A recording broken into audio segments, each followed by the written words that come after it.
Eu pulei uma parte que eu preciso lê-la agora, ainda no capítulo 12, versículo 8. Acompanhe comigo. Passando dali para o monte ao oriente de Betel, armou a sua tenda, ficando Betel ao ocidente e Ai, que era a cidade, ao oriente. Ali edificou um altar e invocou o nome do Senhor. Ainda naquele primeiro registro, Abraão ele chega numa cidade entre Betel e Ai, e ele vai no meio ali daquela região construir um altar ao Senhor. E esse é um registro muito importante. No capítulo 13, Abraão agora está saindo do Egito. Abraão não está sozinho. Ele não está somente com sua esposa. Ló também está com Abraão. Ló percebe toda aquela realidade. O capítulo 13 começa assim: saiu, pois, Abraão do Egito para o Neguebe, ele, sua mulher e tudo que tinha, e Ló também com ele. Ló também desceu ao Egito. Agora Abraão está subindo do Egito. Depois daquela experiência trágica, Abraão pega suas coisas, os seus bens, o seu sobrinho e volta para o local onde ele não deveria ter saído. O texto diz assim: saiu, pois, Abraão do Egito para o Neguebe, ele, sua mulher e tudo que tinha, e Ló com ele. Era Abraão muito rico, possuía gado, prata e ouro. Fez as suas jornadas do Neguebe até Betel, até ao lugar onde primeiro estivera a sua tenda, entre Betel e Ai, antes de descer para o Egito. Acabamos de ler. Abraão faz um altar entre Betel e Ai. Quando ele sobe do Egito, ele volta para aquele mesmo local onde ele havia feito um altar, e ele faz ali uma adoração. Eu entendo que Abraão, a despeito do seu erro, ele voltou para o lugar onde ele havia visto Deus pela última vez. Ele volta para o local onde ele fazia cultos de adoração, e ali ele invoca o nome do Senhor outra vez. Eu costumo dizer que Abraão ele deu um deslize na fé, ele se desviou. Mas Abraão sabe onde é a fonte verdadeira dele. E muitas vezes nós, na nossa caminhada cristã, nos desviamos do caminho. Muitas das vezes nós escolhemos estar no Egito, e no Egito a gente se perde. É muita coisa, é uma cidade grande, é muitas atrações. Os meus olhos agora não são mais guiados por Deus. Mas se um dia você cair do caminho do Senhor, lembre-se aonde foi o último local onde você viu luz. Retorne aos caminhos, volte aonde você encontrou o seu Deus. E é isso que Abraão faz. Ele retorna para aquele local, ele se ajoelha. Imagino que ali ele pede perdão e diz: Senhor, como é que eu pude ir numa jornada sem que tu me guiasses? Abraão se ajoelha, ele adora, ele sacrifica, porque ele sabe quem que é o seu Deus, ele sabe quem é que guia os seus caminhos. A partir daí, o texto bíblico diz que eles eram poderosos na terra. Ló é abençoado também por estar ali junto com Abraão. Ló também tem muito ouro, animais, servos, a tal ponto de dizer que aquela terra já não era mais suficiente para que os servos de Ló e os servos de Abraão coabitassem em harmonia, que eles vivessem em harmonia naquele espaço. E muitas vezes os servos iam para Ló e para Abraão reclamar daquela realidade. Abraão chega para Ló e fala assim: olha, Ló, parece que a gente não pode mais viver juntos. O espaço geográfico é muito pequeno. Nós vamos tomar uma decisão aqui. O texto bíblico diz que Abraão pega Ló, leva ele num local mais alto. Alguns estudiosos vão dizer aí que eles ficaram talvez 800, quase 900 metros acima do nível do mar. Abraão leva Ló, dá uma olhada em toda aquela terra, fala assim para Ló: Ló, é o seguinte, nós somos parentes, a gente não pode ficar brigando, os nossos servos não podem ficar brigando, e a terra está aqui. Se você for para a direita, eu vou para a esquerda. Se você for para a esquerda, eu vou para a direita. Agora uma coisa salta aos olhos nessa narrativa. Versículo 10. Capítulo 13, versículo 10. Levantou Ló os olhos e viu toda a campina do Jordão, que era toda bem regada, antes de haver o Senhor destruído Sodoma e Gomorra. Era como o jardim do Senhor, era como a terra do Egito, como quem vai para Zoar. Então Ló escolheu para si toda a campina do Jordão e partiu para o oriente, separando-se um do outro. Habitou Abrão na terra de Canaã e Ló nas cidades da campina, e ia armando as suas tendas até Sodoma. Ora, os homens de Sodoma eram maus e grandes pecadores contra o Senhor. O texto bíblico diz que, diante daquela realidade, Ló levanta a cabeça e ele olha a campina. O texto bíblico diz que esse local era tão bonito que era como o jardim do Senhor, jardim do Éden. Era uma terra maravilhosa. O texto bíblico diz que a terra era como o Egito. Eu imagino que Ló estava tão apaixonado pelo que ele viveu ali no Egito, que quando ele vê aquela terra bonita, aquela campina maravilhosa, ele levanta os olhos e fala assim: é lá que eu quero estar. Eu quero estar no melhor lugar do mundo. Porque essa era a realidade de Ló. Ló estava aficionado pelas coisas que essa terra tem. Numa sociedade desse tempo, a questão de pai e filho era muito forte. E assim, por uma lógica social, era óbvio que Ló, aquele que era abençoado, porque Abraão era abençoado, deveria chegar para o tio, né, que era quase um pai, e falar assim: não, que isso, estamos aqui diante da terra, mas você é o patriarca, você é o grande homem da terra, é você que tem nos conduzido, é você que tem sido o profeta de Deus, escolha você. Mas Ló parece que é ganancioso demais para isso.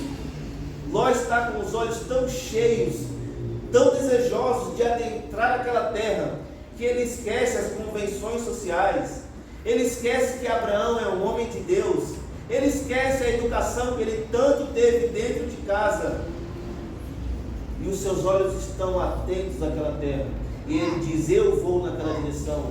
Mas Abraão é um gentleman, ele é um cavalheiro, e ele não se opõe à decisão do seu sobrinho. Ele fala: tudo bem, filho, se você quer ir, então vá, eu vou para outra banda. Ló está com os olhos apaixonados por aquela cidade, e diz que ele entra. O texto diz assim: ora, os homens de Sodoma eram maus e grandes pecadores contra Deus. Mas parece que isso também não preocupou muito Ló. Há muito tempo atrás, eu ouço falar, não sei se é verdade, que lá na Bahia tem uma cidade que é muito perigosa. Se eu não me engano, é Feira de Santana. Alguém aqui já ouviu falar isso? Eu já ouvi muitas coisas. Eu sou baiano, mas nasci em Xique-Xique, mas eu nunca fui nessa cidade. E mesmo sem esse acesso da internet toda, eu sempre soube que Feira de Santana é uma cidade violenta, que tem muito ladrão. Essa fama chegou aqui em São Paulo, eu ouvi isso aqui. Às vezes eu vou para alguns locais, na verdade eu fui na Bahia, assim. Eu fiquei 3 meses na Bahia estudando. E aí eu cheguei lá na Bahia e falei assim: eu sou do Capão Redondo. Todo mundo olhou assim para mim: o quê? Você é do Capão? Tem fama de ser perigoso também. As cidades têm famas. E Ló, eu não tenho dúvidas que ele sabia que aquela cidade era uma cidade famosa pela sua beleza, pela sua violência. pela sua beleza e por um povo que parecia que tinha prazer em desonrar o nome do Senhor. Mas parece que tudo isso não foi suficiente para fazer Ló mudar de ideia, porque o inimigo ele é tão astuto que ele venda os seus olhos de tal forma que, se você não estiver conectado com Deus, você vai ser enganado com uma facilidade tão grande. Ló está tão apaixonado por isso, e eu coloco aqui um pouco de culpa. O texto não diz isso. Eu posso julgar, e eu julgo Abraão. Eu sempre leio esse texto e eu penso, Abraão tem uma parcela de culpa nisso, porque Abraão levou o seu filho, o seu sobrinho, para conhecer uma terra promíscua, e a promiscuidade ela é extremamente atraente. Eu estava vendo um relato de vocês todos devem conhecer, de um camarada chamado Rafael Ilha. Foi muito famoso. Ele teve um problema muito forte com drogas. Ele disse assim que no primeiro dia que ele cheirou cocaína, ele se viciou naquele exato momento. Ele falou que nunca mais conseguiu parar de usar. Embocou por um caminho complicadíssimo de drogas. E eu imagino que Ló sofreu do mesmo problema. Quando Ló viu o Egito, aquilo foi uma paixão instantânea, arrebatadora. Eu imagino que Ló deve ter ficado conjecturando: um dia eu vou morar naquela cidade, um dia eu vou descer lá e vou estar lá. E eis um adendo para os pais: cuidado com as coisas que o Egito tem se proposto para nós. Cuidado onde você tem levado seus filhos, o que você tem permitido que os seus filhos assistam. Talvez ele se apaixone loucamente por isso, e sair de lá é um caminho árduo e duro. Ló desce, ele não se preocupa com a fama da cidade. O texto diz que Ló não entra na cidade. O texto diz que ele vai armando as suas tendas até a cidade. Ele não entra, ele fica nos arredores. E esse é um problema terrível. Às vezes a gente não peca, né? Mas a gente está ali, no meio dos pecadores, participando das mesmas coisas. Eu não estou dizendo que você tem que viver uma vida de um eremita, ir para um local e viver isolado. Não estou dizendo isso. Mas eu estou também dizendo para você tomar cuidado com quem você anda, aonde você se assenta, quem é que está te influenciando, quem é que está fazendo você dar risada, qual é o assunto que está na mesa onde você se assenta. O inimigo é astuto. Ló vai colocando as suas tendas de pouco em pouco até o limite da cidade. Ele não entra em Sodoma e Gomorra, mas ele está ali, na beira do poço. A qualquer momento chega alguém, empurra ele e ele caiu. O Egito é assim. O Egito ele não mostra quem ele é logo de cara. Você não vai de uma vez, é aos pouquinhos. De repente, quando vê, você já está lá no meio. Você já é um do que está acontecendo ali. Cuidado com o Egito. O inimigo quer destruir a sua família, porque ele sabe que a família é o local das bênçãos de Deus. A família é o local de resguardo, de proteção. Cuide da sua família, porque o inimigo quer destruir o seu lar. Ló está ali na cidade. Abraão continua a sua jornada. Vamos dar um salto agora. Vamos para o capítulo 18. Estamos caminhando para o fim.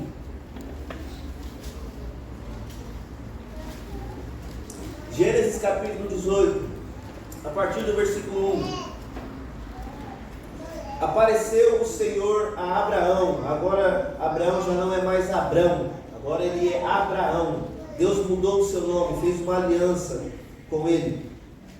E o Senhor apareceu a Abraão nos carvalhais de Mamre, quando ele estava assentado à entrada da tenda, no maior calor do dia.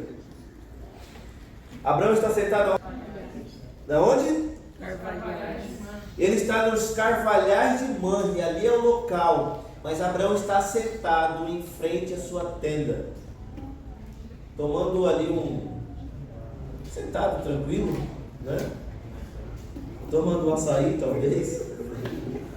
Está tranquilo. Vendo-nos, correu da porta da tenda ao seu encontro, prostrou-se em terra e disse: Senhor meu, se acho mercê em tua presença, rogo-te que não passes do teu servo.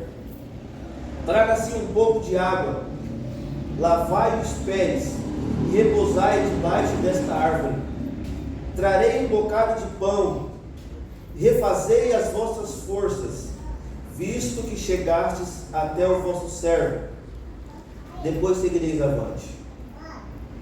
Abraão está ali sentado tranquilo. De repente ele vê 3 homens vindo em sua direção. Abraão está atento ao que está acontecendo. Quando aqueles 3 homens se achegam, Abraão ele vai fazer o quê? Se ajoelhar e adorar.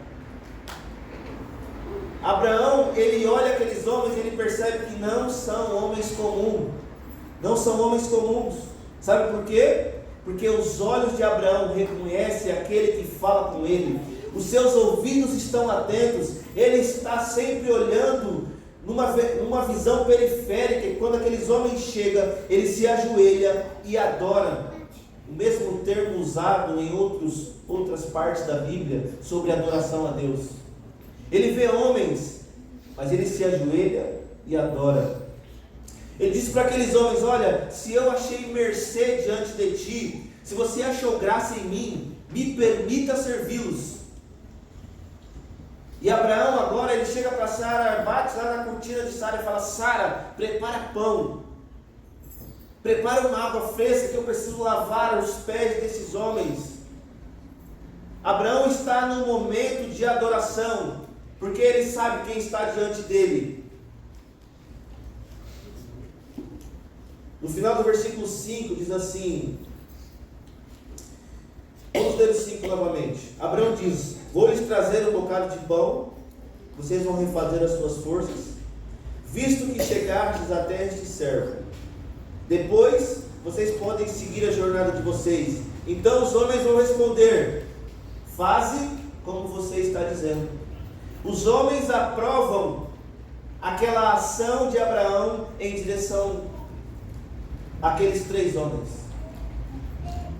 Então Abraão, meio que regendo ali a sua casa, ele diz para a mulher: mulher, prepara isso, servos, preparem uma água. Abraão é alguém que tem a sua casa em organização. Ele é um maestro, ele sabe o que fazer, como fazer e quem deve fazer. Abraão vai dirigindo as coisas, e esses homens aceitam isso.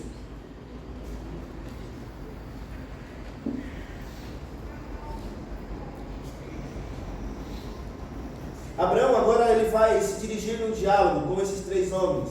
Eles se assentam, comem, os pés deles é lavado, a cerimônia está pronta. Imagino que esses homens passaram momentos agradáveis ali com Abraão.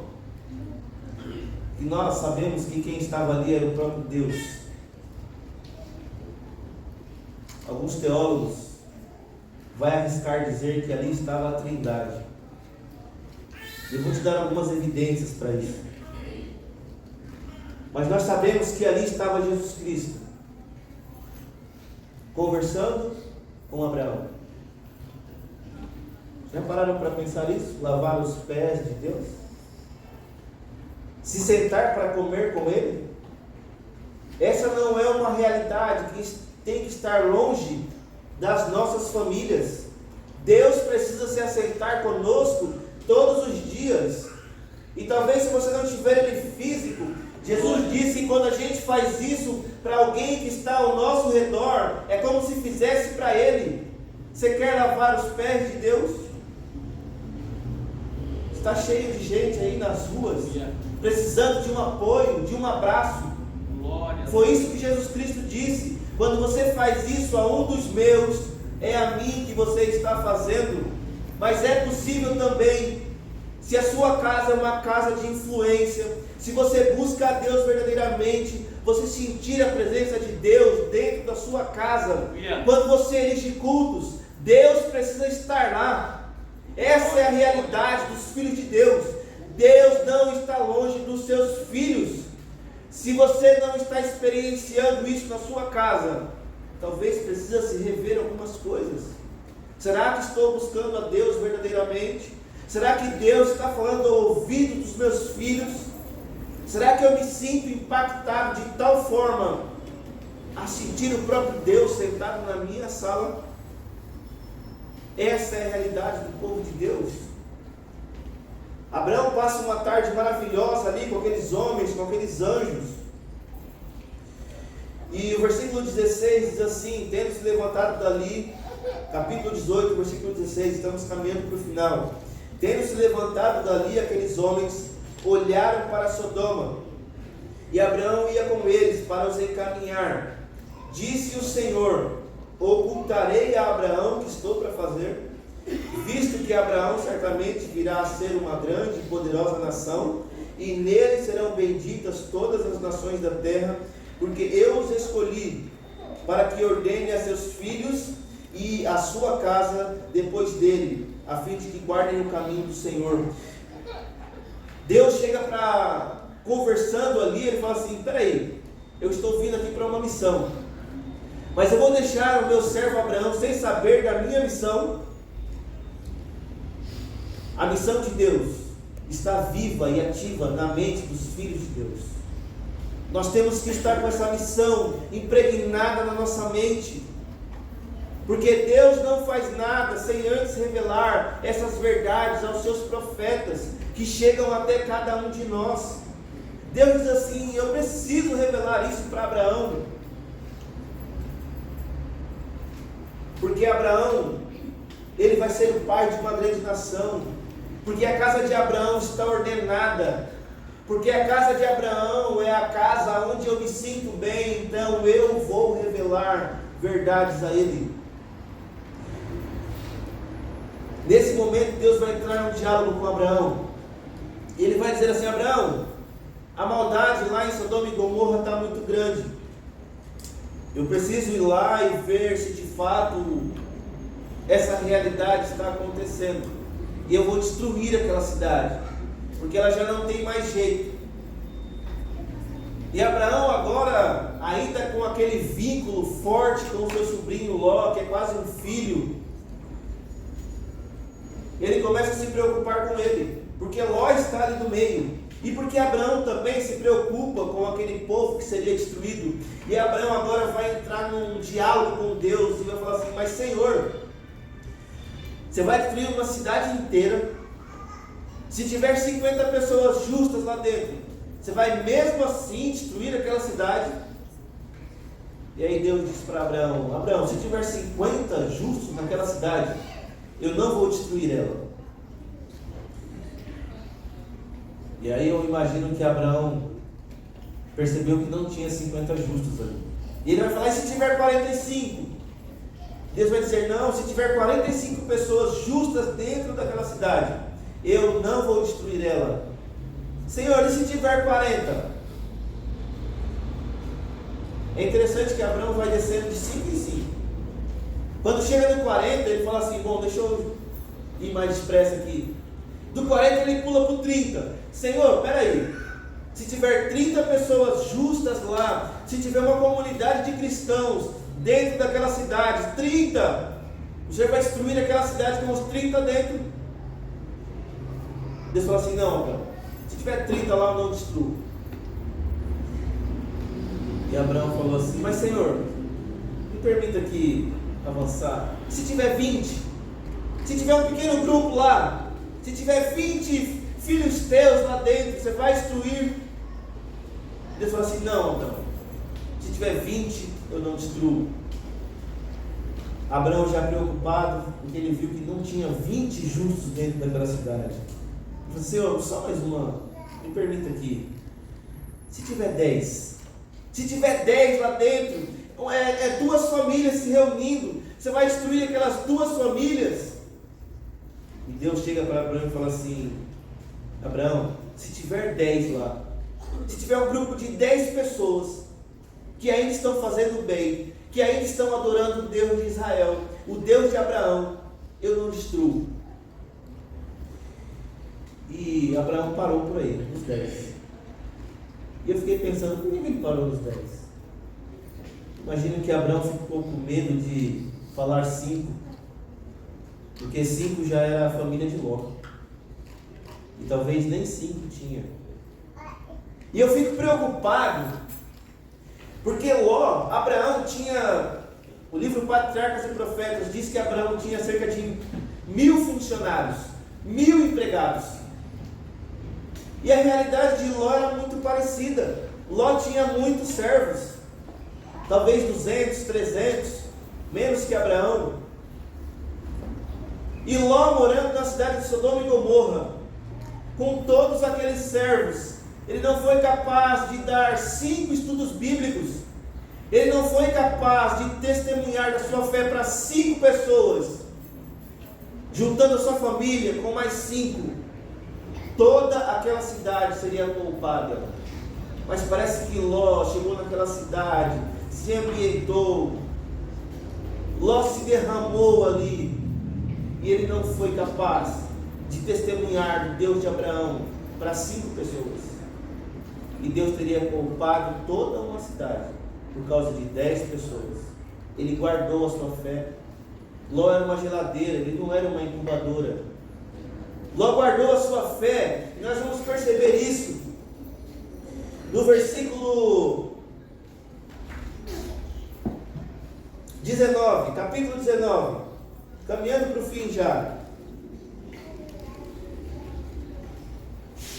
Diz assim, Ló capítulo 19: ao anoitecer vieram os 2 anjos a Sodoma, a cuja entrada estava Ló sentado. Ló estava sentado à entrada da cidade. Abraão estava sentado à frente da sua tenda. Estar sentado à frente é uma alusão a você estar participando da liderança daquele local. Os líderes estavam sempre ali à frente da cidade. Quando os anjos chegam, Ló está sentado à frente da cidade. Vocês se lembram quando Ló vai montando as tendas dele? Ele está fora da cidade. Mas quando os anjos entram para a destruição, Ló já havia sido absorvido pelaquela cidade. Ló era alguém próspero e muito provavelmente estava já nas lideranças. E quando Ló vê aqueles 2 anjos vindo, acompanhe comigo. Ló estava sentado, cuja a entrada estava Ló sentado. Este, quando os viu, os 2 anjos vindo, levantou-se e, indo ao encontro, prostrou-se rosto em terra e disse-lhes: eis agora, meus senhores, vinde para a casa do vosso servo, pernoitai nela e lavai os pés. Levantar-vos-ei de madrugada e seguireis o vosso caminho. Ló vê aqueles 2 homens vindo, e ele diz assim para os homens: opa, calma aí, eu tenho uma casa agradável aqui, eu tenho uma casa boa, vocês vão entrar na minha casa, porque eu não vou deixar vocês ficarem aqui, essa cidade é perigosa. Vocês vão entrar, eu vou lavar os pés de vocês, eu vou fazer uma boa comida, eu vou estender uma rede, vocês vão poder sentar ali, vocês vão falar da sua caminhada. E é interessante que Ló também ele faz o quê? Ele se prostra, o mesmo termo usado no relato de Abraão. Ele se prostra e adora. Mas Jesus estava lá em cima com Abraão, só que quem desceu foi os 2 outros. Ló faz o mesmo cronograma que Abraão faz, oferece estadia, oferece água fresca, oferece um local agradável. O que os anjos disseram para Abraão quando Abraão oferece esse serviço? Vocês se lembram? Abraão falou assim: olha, eu vou preparar uma comida, eu posso fazer isso? O que os anjos dizem para Abraão? Sim, estarei contigo, sentarei. Ló, ele cumpre o mesmo cronograma. E no final do versículo 2 diz assim: vou lavar os seus pés, levantar-vos-ei de madrugada e seguirei o vosso caminho. Responderam eles: não, passaremos a noite na praça. Os anjos disseram para Ló assim: tudo bem, você me ofereceu essa estadia maravilhosa, mas eu não vou entrar na sua casa, prefiro passar a noite na praça. Vocês verem a diferença? Vocês conseguem enxergar? Uma casa ordenada, uma casa onde se adora o Deus vivo, uma casa onde a esposa está atenta à realidade, os servos cumprem as ordens do seu Senhor, o nome de Deus é invocado, mas é o mesmo serviço. Ló oferece tudo, Ló se prostra, Ló se lembra do que ele aprendeu com Abraão, mas parece que a presença de Deus não é vista naquele local. O texto bíblico vai dizer que Ló insistiu: por favor, entrem na minha casa. Ló insiste tanto que os homens falam: tá bom, eu vou entrar lá, contra a minha vontade, mas eu vou estar lá. Esse é o olhar de misericórdia que Deus derrama sobre cada um de nós. Nós não merecemos a presença de Deus, porque muitas das vezes estamos com uma casa desordenada. Mas se você clamar a Deus, se você vive numa vida em desagrado a Deus, e você se ajoelhar e clamar e falar assim: Senhor, eu não mereço, mas preciso que você entre na minha casa, Deus não vai te passar por alto. Deus vai olhar para a sua realidade, Ele lá vai entrar. Glória a Ti. Os homens entram, eles no meio da madrugada convocam Ló para sair daquela cidade, porque aquela cidade ela não serve mais, ela está estragada, ela desonra o nome de Deus. Mas aquele casal ama muito aquela cidade, e uma ordem é dada: quando vocês saírem, não olhem para trás. Não era uma pegadinha, olhou para trás, vai virar uma estátua de sal. As misericórdias de Deus estavam sendo derramadas sobre Ló e sua família. As misericórdias de Deus estavam alcançando aqueles que se esqueceram de Deus.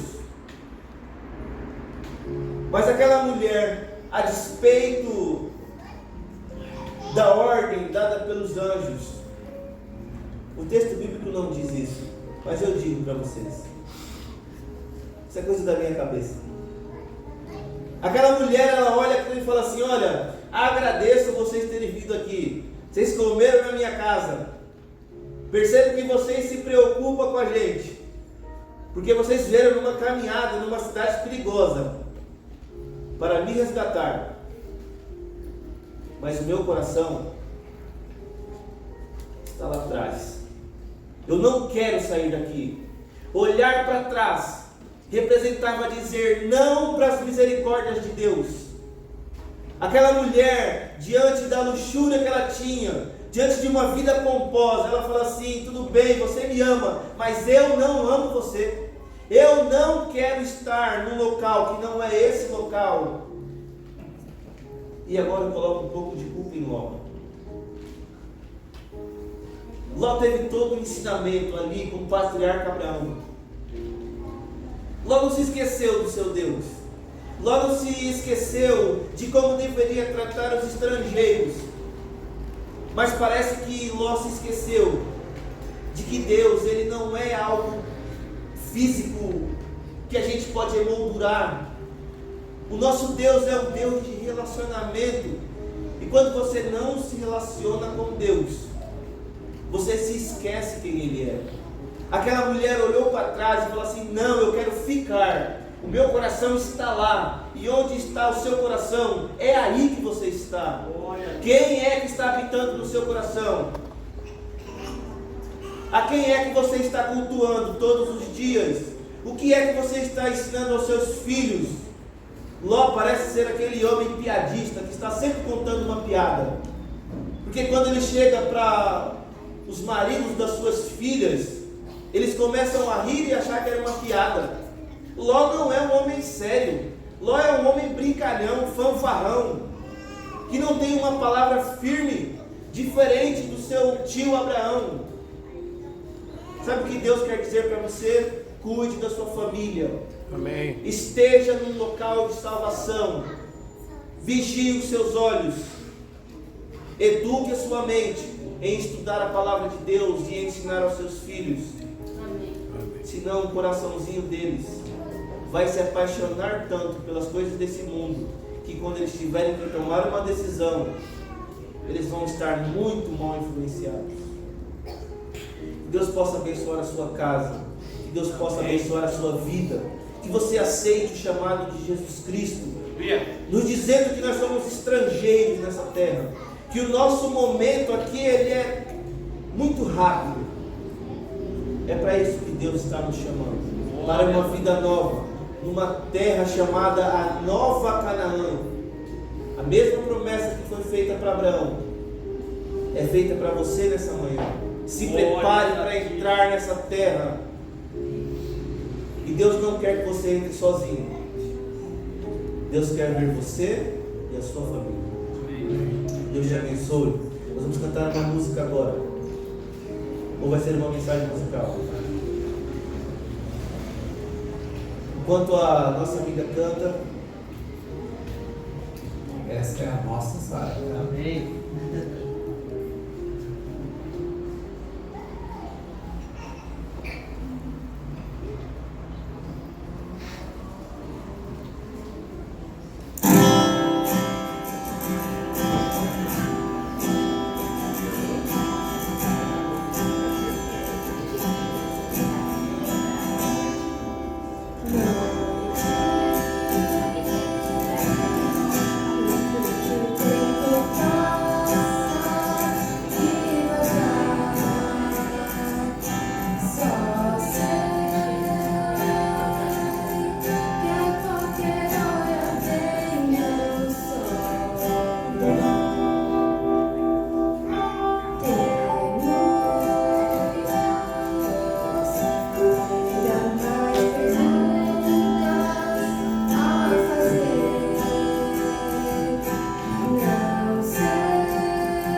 Grande Deus e Pai, nós possamos querer viver felizes em Tua santa presença, escolher o único caminho que conduz à vida.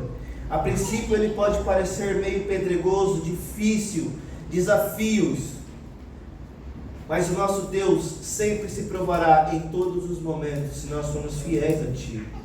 Poderoso Deus, cuida desta família, cuida dos lares que estão aqui representados, fortaleça os nossos pés na Tua palavra, nos ajuda a crescer como uma comunidade viva, abençoe os ministérios dessa igreja, Pai, que nós possamos frutificar cada vez mais, apresentar as Tuas verdades, apresentar a única saída para um mundo em trevas. Grande Deus, esteja conosco, Pai, por favor. Nós precisamos da Tua presença de uma forma poderosa. Nós precisamos do derramamento do Teu Santo Espírito, para que nós possamos pregar a Tua palavra com poder, para que nós possamos testemunhar de um Deus vivo, que resgata, que cura, que traz o morto à vida, que cura o cego, que cura o coxo. Esse é o nosso Deus. É um Deus vivo que se relaciona, que nos ouve, que fala, que quer se mostrar para nós. Nos ajuda, Pai, a viver essa experiência contigo.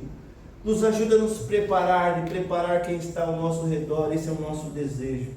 Demos um sábado abençoado na Sua santa presença. Em nome de Jesus. Amém.